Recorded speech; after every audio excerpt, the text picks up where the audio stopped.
Sorry if I'm a little crooked here. Probably as good as that's going to get. Anyway. Yes, so I shaved. You can see, I made a video about that. And, yeah. Okay, so tomorrow's going to be the 60th anniversary of Doctor Who. Now, with franchises being what they are... Oh, by the way, they're bringing back Monk, by the way. Paramount is bringing out all their old classics. And it's just like, boy. Anyway. Gotta keep that gravy train going somehow, you know. Speaking of... So, Doctor Who will be premiering because BBC worked with Disney, so now Doctor Who, the premiere of the Space Star Beast, will be premiering on streaming live on Disney Plus. So, a lot of you are wondering what is going on. Why is David Tennant back as the 14th Doctor? Well, yeah, no. Should be my catchphrase for these things.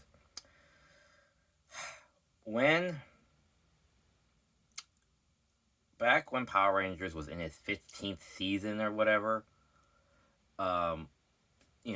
basically it's been declining since then. Viewership, a lot of the old fans, like myself, weren't really interested in another up-and-coming, teenagers with no attitude and learning that can-do attitude instead. For like the 10th time in a row. So it's really not that... Again, 90s shows should have just stayed in the 90s. When the decade ends, it ends. The Simpsons, Power Rangers, everything else that's fallen, that someone's just kept on cranking it out. Like it's candy or something like that. It's like, you gotta let things die, Seinfeld ended in the 90s, and that was fine.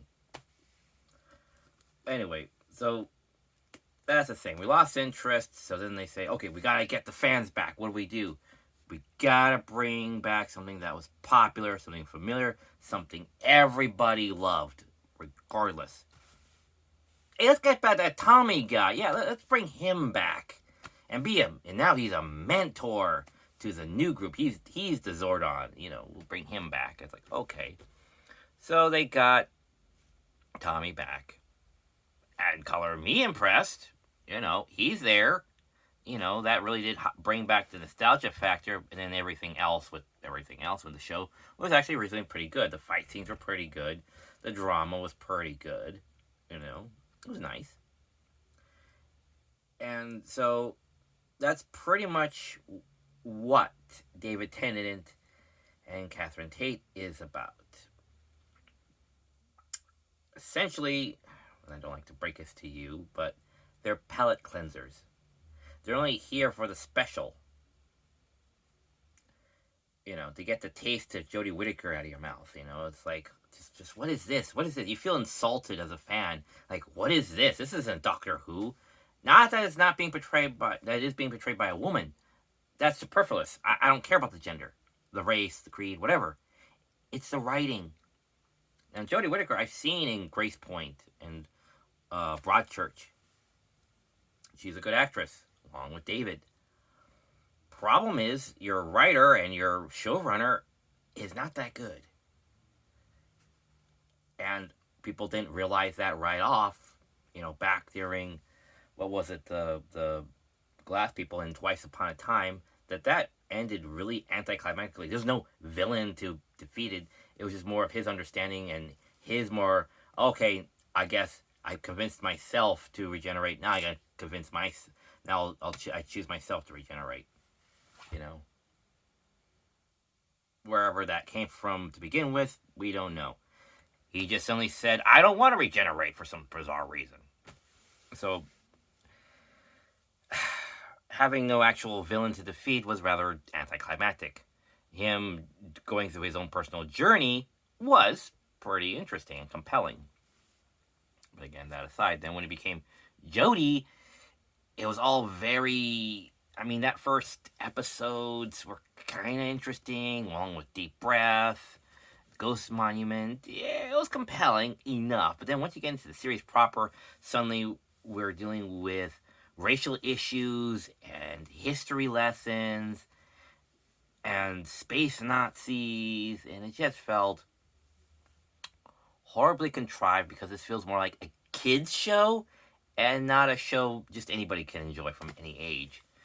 This just felt more like it's a kids show. The Doctor doesn't really do anything. The Doctor doesn't solve jack shit to begin with. The Doctor doesn't do anything. The Doctor is a passenger in every single narrative. Stuff happens and stuff leaves, and the Doctor's like, well, I guess I kind of sort of saved these last two guys or whatever. And it's like, yeah, you really did save them while they were standing right next to you this whole time, I guess. So the Doctor is this ineffective, chastising character, which no one could get behind. That's why nobody liked her. But then she went on for like 4 years. I'm like, the hell, if it's not working, change it. Get a new showrunner. Right, do something. But don't just stand there and say, we're going to double down and triple down on this and keep it going as if somehow it's working like gangbusters, which it wasn't. So now after one of the greatest franchises in 50 years, well, 60 years, is dead before your feet because they ran it into the ground. They say, okay, we gotta bring back something people liked regardless. I know, we'll bring back that David Tennant guy. Yeah, we'll do that. And Catherine Tate, too, because that was one of the more engaging storylines with him. Because I can't really bring back Rose because she's in the other universe with the other Doctor, so I really doubt they're going to bring her back. I'd be surprised if they did. Point being,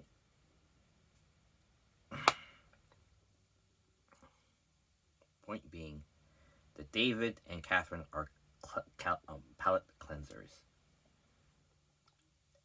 And it gets annoying when you realize that. Why he's coming back as the official 14th Doctor. That's just to give him legitimacy. And explain why he's there and not some sort of, timey-wimey, wibbly-wobbly, timey-wimey stuff. It's like, no, he just regenerated the 4th Doctor. We want to give pathos to that, just a couple of the old favorites line. That throwaway line. Give some pathos to that. And it's like, they're trying to get you to like them again after all 4 years of shit since 2019. They decided to say, you know what? Why don't we actually give fans what they want? Something actually likable. And so they brought him back. And then he's going to be gone by the Christmas special, which is then going to introduce the new guy. However he's going to turn out. Again, I don't know. I've never seen this actor before, much like the other actors. I've never seen his performances, so I don't know. I just hope he's entertaining like the others were before Jodie. And that Chitnall Hill guy.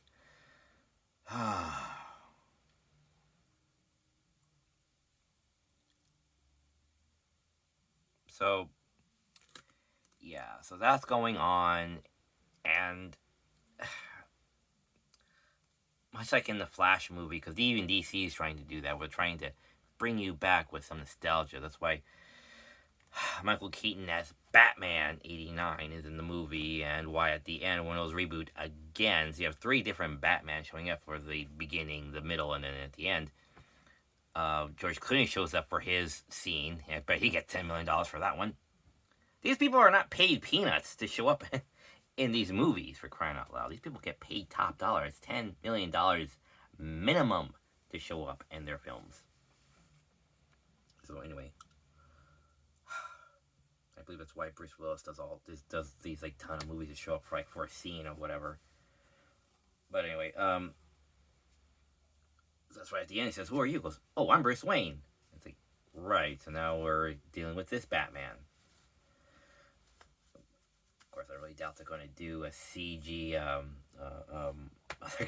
Was it Iceman from Top Gun. I forget his name. I'm blanking on it. I know what it is. It's Val Kilmer. That's what it was. Val Kilmer. I really doubt they're gonna bring him back. So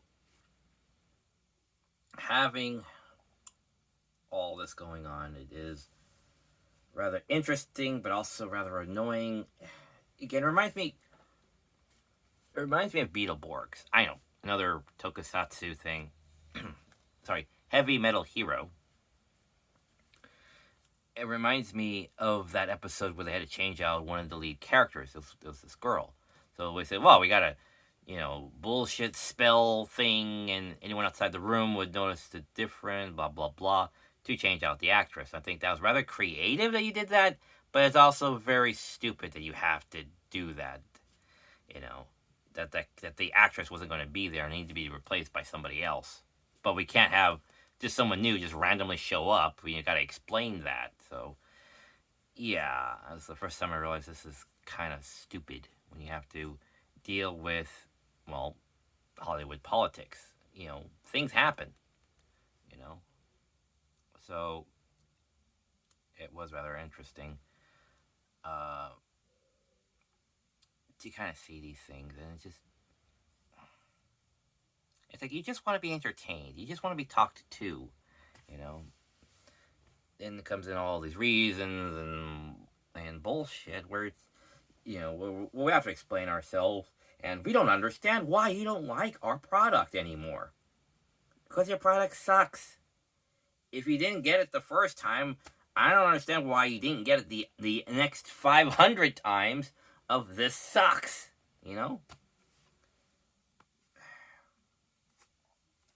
It's like they had, did they give them a 5-year contract? Was that a thing that no one talked about? It's like, yeah, we got to give the Chipno guy and Jody a 5-year contract, because they have to, for whatever reason. We have to make this show last 5 years before we can finally kick her out of the damn TARDIS and get somebody else. Was that a thing? I don't know, but it sure feels like it.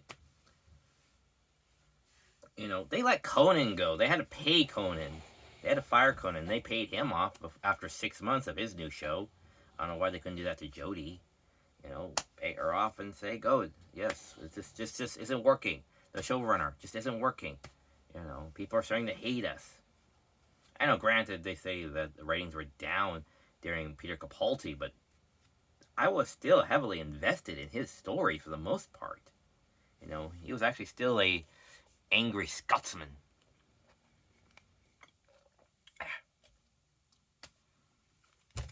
And I liked him in The Loop, He was very Doctor Who-ish in that.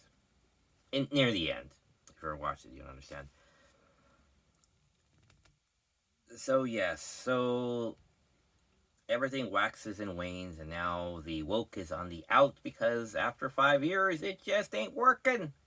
It's not working, and people are realizing our returns have diminished, trying to be hip and new and with it. And woke just isn't working. Well, I could have told you that. Having Hollywood trying to direct itself to one demographic and proclaim a message is very, very stupid. Like the female cops in The Rookie, with what's his face from Firefly and Castle, they were condescending assholes in their training. But the series carries them along anyway, because it's like, well, they need to be there. It's like, do they have to be jerks about it? Well, someone has to look after these big dumb males because, they're too stupid to know how to do anything right. It's like, right, okay. Like, tone it down, it's alright. People don't get something right away, Criminy. It's like, you've never made a mistake, It's like, that's why people don't like assholes in their stories, especially condescending assholes that aren't... Okay, House and Top Gear are two prime examples. Why do we like House? He's suffering, but he's also a suffering bastard. That's the difference. We see him be a pompous asshole, but we see him suffer every moment along the way too. That's why he's a compelling character. Top Gear has one of the most narrow-minded and fairly offensive triple characters on probably the BBC. But during the specials, we see them suffer horrendously. So it evens out. So we see this equilibrium flourish. But when you have a character just be an asshole, but nothing bad ever happens to them, then it gets kind of annoying. It's like you're just a pompous jerk lecturer, you know. Much like how the Doctor was, which he would lecture people. I'm gonna talk to you, give you a firm dressing down. It's like Peter Capaldi did it much better. But she was there and she'd like lecture like a teacher telling their kids that they misspelled something on a test or something. You know, it's very ineffective. It's very condescending, and it just doesn't work. And that's the problem with modern Hollywood and entertainment. Everyone keeps trying to promote women as this superior thing. It's like, no, nobody's superior. The only people are superior are people who actually utilize their knowledge properly. That's it. Smart people are reasonably smart and dedicated. And the people who are smart who don't utilize their knowledge proper and aren't dedicated are not going to flourish. That's why I hate when Chip and Dale's movie where they do that stupid thing again where they reward stupidity. As opposed to in Get a Clue when, you know, Sherlock Holmes and that wasn't the smart guy, but he had to step up. He kind of accidentally came across the answer by incredible happenstance, but he figured it out. And he says, no, it was this thing. It was the name of the street number. It's like, oh, fine. Well, it did work out somehow in the way. He did somehow manage to figure it out. It was stupid, but it did work. It did pay off. But it wasn't just handed to him. He figured it out. As much to Dale, where it's like, this is bullshit, and this is other bullshit. There's the answer. Because bullshit. And we reward stupidity for it. Yay! Ugh. Disney, come on. You had a good premise there. What the hell? You know, you had a good premise. You had decent, endearing characters. You had a good dynamic. You had a good story going behind the music. You know, you had everything good and set up, but then you kind of just crapped out and became safe. You know?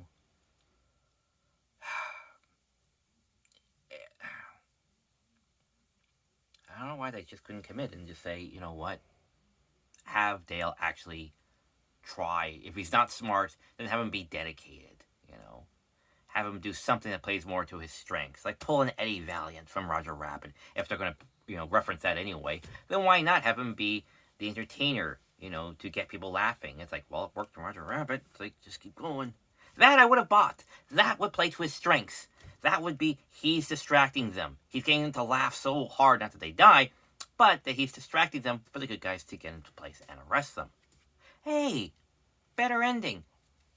There you go. It's not that hard, Disney. It really isn't.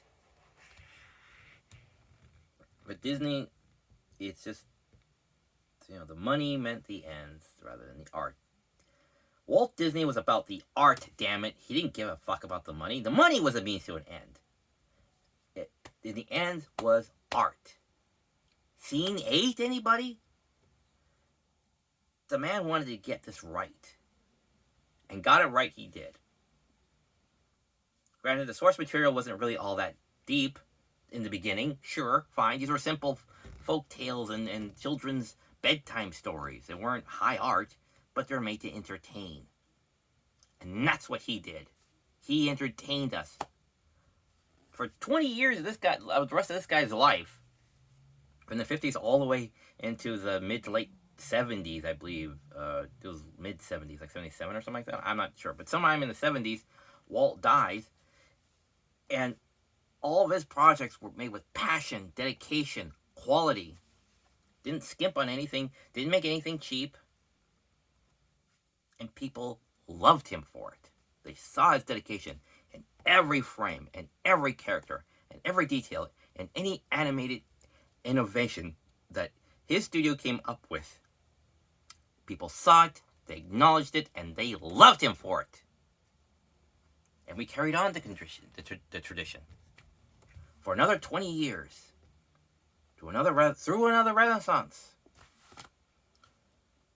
and through the late 90s. And they've gotten with the times. They added girl power. Fine, sure. But then, everything became this overly bloated thing where it's women smart and capable, don't have to train about everything. They're perfect as is when we introduce them. No prior training at all. Okay, then what are the stakes? Well, the stakes is that she got to defeat the army. No, look, she defeated the army. Okay, And men were, like the Lone Ranger movie. What the hell was that about? The Lone Ranger does not fight anybody, barely fights anyone, has the dramatic, I'll swing out of here before, leaving you to your death scene like in Batman. He does that heroically. Heroically. And that's it. I mean, his fighting style's like this. I'm not making that up. Look at the movie. He's like this. Like, come on. Like he's 12 or 5. What? So our lead character males don't really fight anyone. They pull homers left, right, and center. Then do the dramatic badass hero leave with the whip. And then that's it. Our story's concluded. When they blew up a bridge. That's it. That's all they do. So, jumping on board with this whole woke thing in 2017, there's getting in with the in crowd, and then there's just being a hard-ass poser, or not a trendsetter, but going with it and committing to something that doesn't work, something that shouldn't work.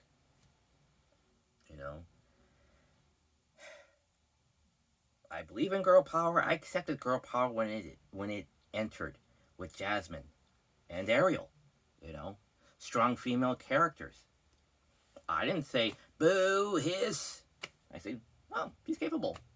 Oh, cool. She's capable. All right. She doesn't. This isn't her story. But when it became people's lead character female stories, then it's like, oh no, we can't write them weak. We can't write them like Moana. And it's like, but it's right there. The movie's right there. It's like, yeah, but we can't do that. She's got to be strong and perfect and totally capable to kick all types of ass as if she's trained for Crouching Tiger, Hidden Dragon this entire time. I have to go. Excuse me.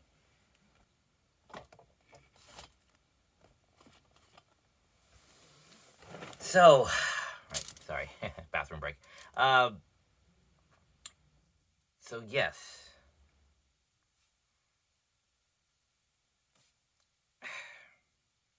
Hollywood's getting out of that because now Hollywood is going broke. Hollywood's had an actor strike because they weren't paying their writers right.